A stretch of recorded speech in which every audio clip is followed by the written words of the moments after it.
Oi, pessoal, tudo bem com vocês? Hoje nós vamos regar as nossas raízes com o capítulo 26 do livro Esse Cristão Incrível de Tozer.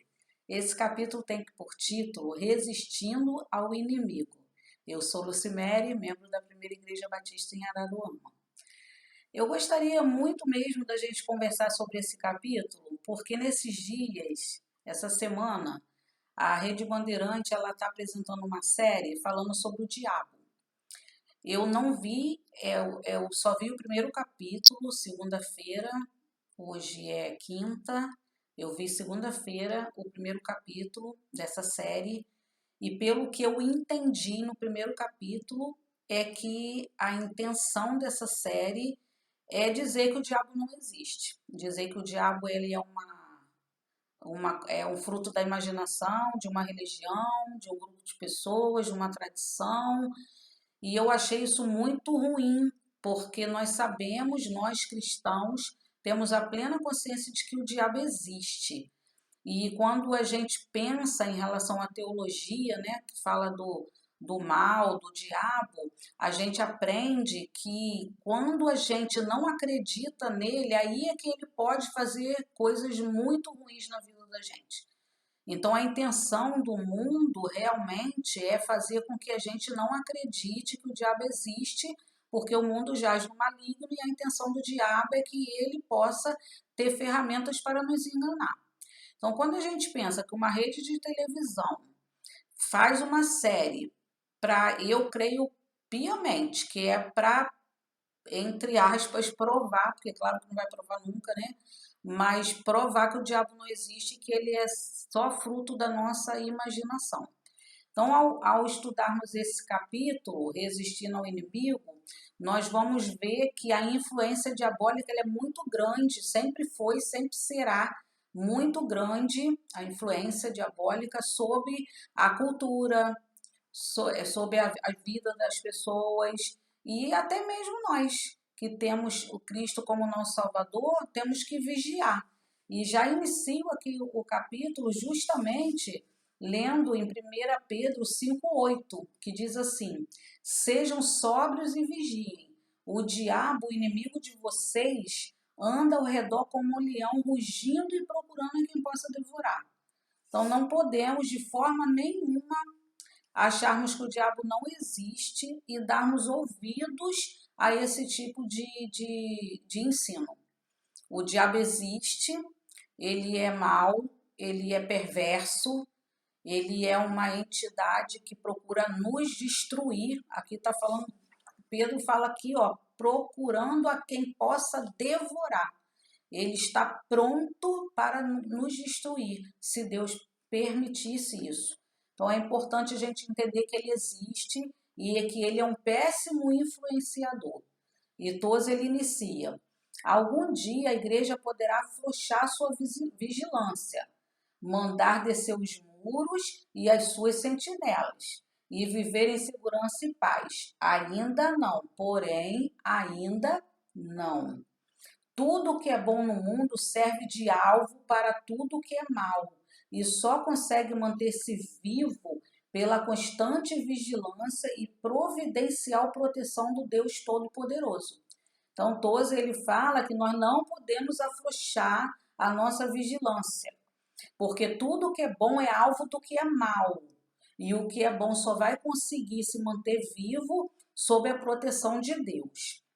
E Tozer continua: a igreja pode estar no maior perigo por não reconhecer a presença do perigo ou a fonte da qual ele provém. Então, nós estamos em perigo se nós não tomarmos consciência de que o diabo existe e que ele é a fonte de todo o mal.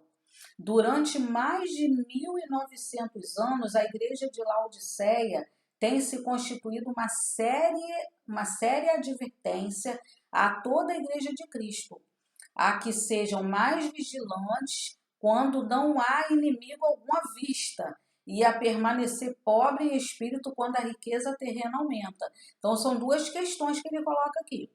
Que a igreja de Laodiceia é um exemplo para que nós nos mantenhamos vigilantes, ainda que a gente não veja o inimigo. Olha só, ele existe, mas você não está vendo.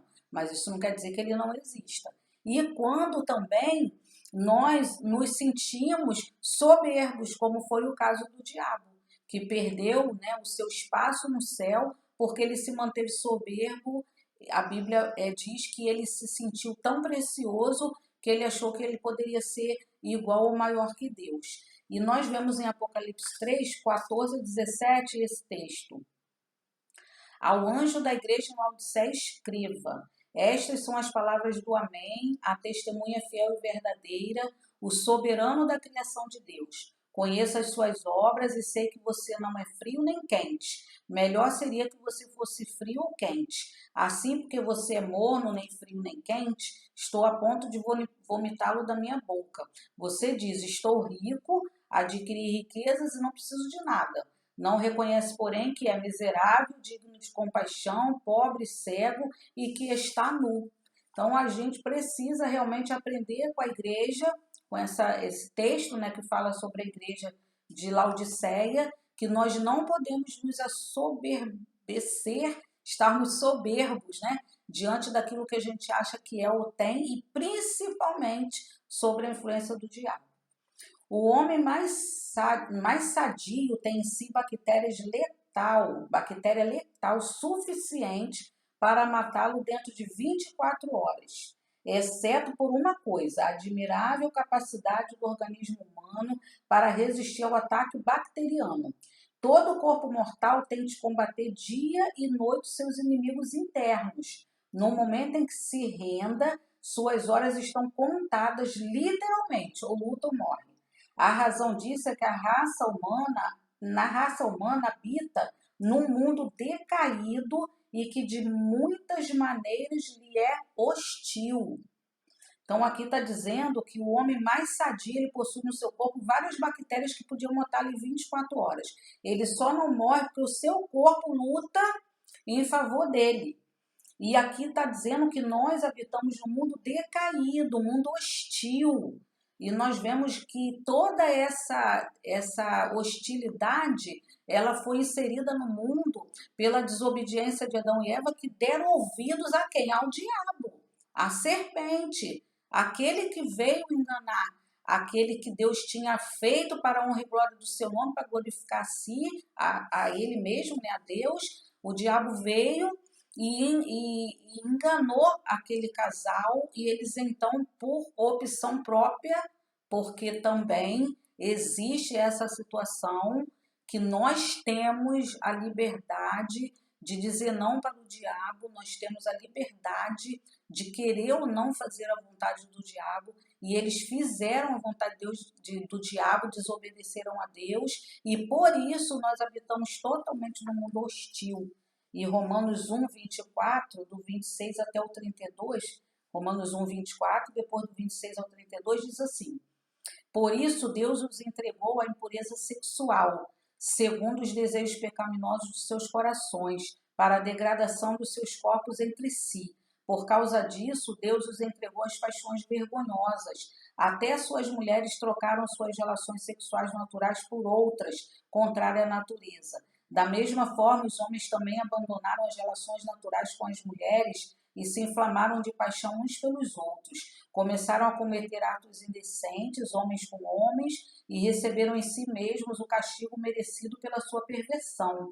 Além do mais, visto que desprezaram o conhecimento de Deus, ele os entregou a uma disposição mental reprovável para praticarem o que não deviam. Tornaram-se cheios de toda sorte de injustiça, maldade, ganância e depravação. Estão cheios de inveja, homicídio, rivalidade, engano e malícia. São bisbilhoteiros, caluniadores, inimigos de Deus, insolentes, arrogantes e presunçosos. Inventam maneiras de praticar o mal, desobedecem a seus pais, são insensatos, desleais, sem amor pela família, implacáveis. Embora conheçam o justo decreto de Deus e de que as pessoas que praticam tais coisas merecem a morte, não somente continuam a praticá-las, como também aprovam aqueles que as praticam. Esse é o mundo hostil em qual nós vivemos. É o mundo hostil que está sob a influência do diabo, que existe. Nós temos sim uma parcela enorme de culpa nisso tudo aí, porque nós podemos não fazer. Nós podemos sim obedecer a Deus, mas muitos de nós, influenciados pelo diabo, damos oportunidade à carne e entramos nesse castigo de vivermos aqui, como o Paulo fala no início, Deus os entregou às suas próprias paixões, e mesmo no final que disse, mesmo conhecendo que aqueles que praticam essas coisas merecem a morte, continuam a praticá-las. Essas são a influência do diabo na nossa vida. E Tozer continua. A igreja vive num mundo hostil. Dentro dela e a seu redor há inimigos que não somente podem destruí-las, mas estão resolvidos a fazê-lo e o farão, a menos que ela resista à força com maior força. O cristão entraria em colapso pela pura e simples pressão externa, se não houvesse dentro dele uma pressão contrária suficientemente forte para impedi-lo.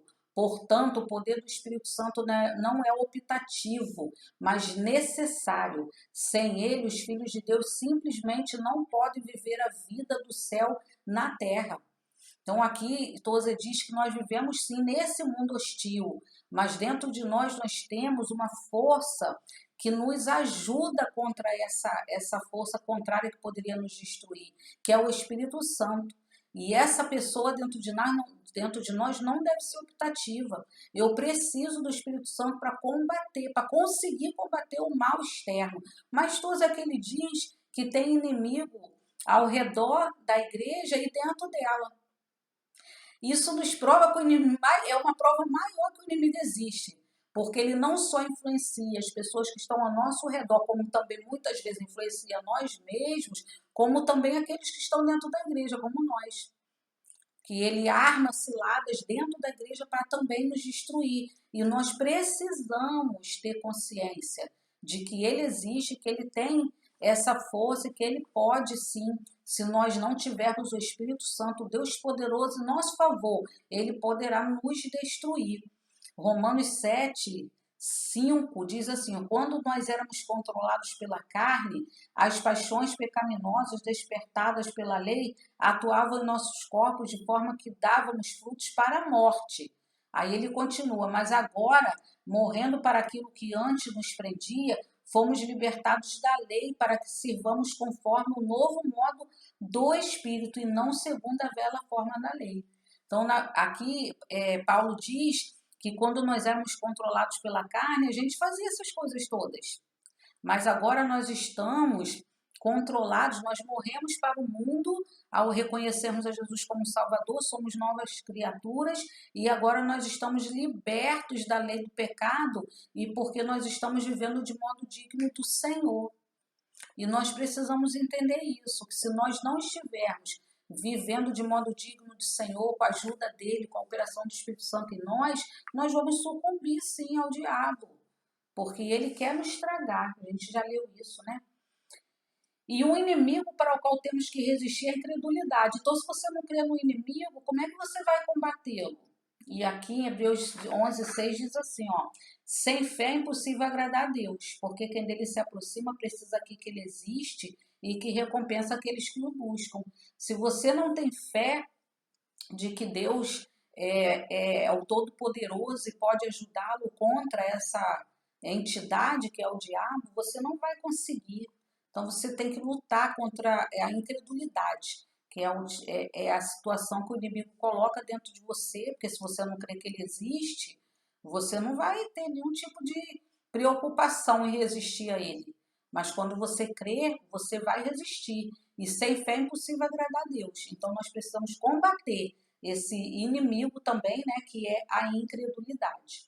A fé, característica do cristão, se firma completamente no homem Cristo Jesus, que se declara e é Deus e Senhor. Esta reivindicação tem de ser recebida pela fé pura e simples. O crente raciocina certo, mas raciocina porque crê e não para poder crer. Então, a nossa fé ela tem que estar firmada em Cristo Jesus, o nosso Senhor e Salvador. E nós não raciocinamos, né? O crente raciocina é certo, a gente raciocina, mas a gente não raciocina porque crê, a gente raciocina porque crê, não para poder crer. A gente raciocina porque a gente crê, então a gente crê que o diabo existe, porque a gente raciocina. E a gente vê toda a influência dele ao nosso redor. E por isso a gente precisa entender que Deus, o Todo-Poderoso e o Espírito Santo é os que nos darão condição de resistirmos ao diabo. Outra força inimiga é a complacência. O cristão que se dá por satisfeito não corre o risco de ser atacado, já foi atacado, está enfermo e não sabe. Para livrar-se disso, precisa avivar o dom de Deus que está em nós. Temos de declarar guerra ao indevido contentamento e prosseguir rumo ao alvo pelo prêmio da soberana vocação de Deus em Cristo Jesus.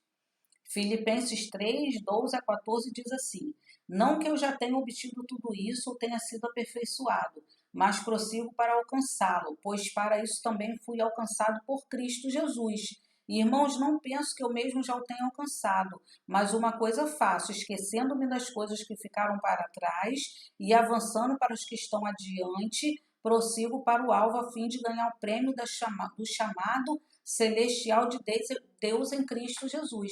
Então nós temos que entender isso, nós não podemos nos acomodar. A situação não está fácil, nós não podemos nos acomodar e ficar satisfeito com o risco que a gente corre, que é estarmos aí nesse mundo tendo o diabo como nosso adversário e que está, como Pedro diz, né, procurando a quem possa tragar. Nós não podemos, não estamos ainda no estado de perfeição, isso só no céu. A gente ainda não conseguiu, como Paulo fala aqui, ele não pode dizer que ele já tinha conseguido tudo, mas ele prossegue para o alvo, a fim de ganhar o prêmio do chamado celestial em Cristo Jesus, que aí sim, depois que você for arrebatado, que nós formos arrebatados, formos morar com Deus nos céus eternamente, aí nós teremos ganho do inimigo, mas por enquanto ainda não. Há também a justiça própria, a tentação de sentirmos moralmente satisfeitos conosco mesmos será maior à medida de que as nossas vidas se tornarem melhores. A única defesa segura contra isso está em cultivarmos um sereno estado de contínuo arrependimento. Nós não podemos estar satisfeitos com a nossa justiça própria, se é que a gente pode dizer que temos isso, né? Uma justiça própria. Porque quanto mais a gente se sentir bem, mais a gente vai achar que somos os melhores. E aqui todos eles nos orientam, que a gente não pode se acomodar a isso, e temos que estar sempre reconhecendo o nosso pecado, a nossa falibilidade, a nossa carência e pedir a Deus que tenha misericórdia de nós e venhamos a nos arrepender sempre dos nossos pecados. Filipenses 2, 5 a 7, ele diz: seja a atitude de vocês a mesma de Cristo Jesus, que embora sendo Deus, não considerou ser igual a Deus, que era algo que devia pegar-se, mas esvaziou-se de si mesmo, vindo a ser servo, tornando-se semelhante aos homens. Então nós temos que ter a mesma disposição, a mesma atitude que houve em Cristo Jesus, sabendo que nós precisamos de humildade e pedir a Deus que nos ajude, que nós não temos condição de lutar contra o inimigo das nossas almas com as nossas armas, somente através do Espírito Santo de Jesus Cristo na nossa vida. E isso só vem através do arrependimento e confissão de pecado. Sabemos que somos pequenos, limitados, pecadores que precisamos da graça de Deus. E ainda tem um outro inimigo aí que o diabo, né, mostra para nós, que é o medo do homem. Esse inimigo também precisa ser derrotado. O cristão precisa desviar-se radicalmente do mundo. Naturalmente, cai no desagrado dos homens do mundo. Se render, terá sido derrotado. E ele não se atreve a deixar que isso aconteça. Então, nós não podemos ter medo do homem. Porque muitas vezes, como esse caso dessa série da Band, a gente vai assistir essa série e depois pode pensar assim: eu não vou mais dizer que o diabo existe, porque as pessoas que não creem nele vão vir contra mim, eu vou ser aquela pessoa que está falando besteira, que vai ser considerado um beato. A gente não pode ter medo. Nós temos que dizer assim: o diabo existe, e ele é o nosso inimigo, e ele coloca nas nossas vidas esses inimigos aqui também, que Tozer diz para nos parar. E Jesus fala em Mateus 10, 28, não tenham medo dos que matam o corpo, mas não podem matar a alma. Antes, tenham medo daquele que pode destruir tanto a alma quanto como o corpo no inferno.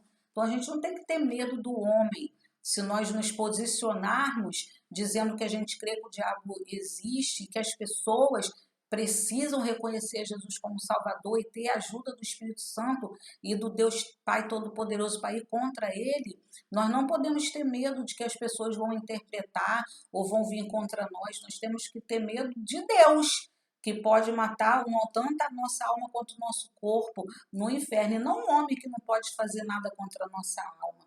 E encerrando o capítulo 12 diz: podem ser identificados outros inimigos, como o amor da luxúria, a simpatia secreta pelo mundo, a autoconfiança, o orgulho e os pensamentos impuros. Devemos resistir-lhes com todas as forças que há em nós, olhando para Jesus, o autor e consumador da fé.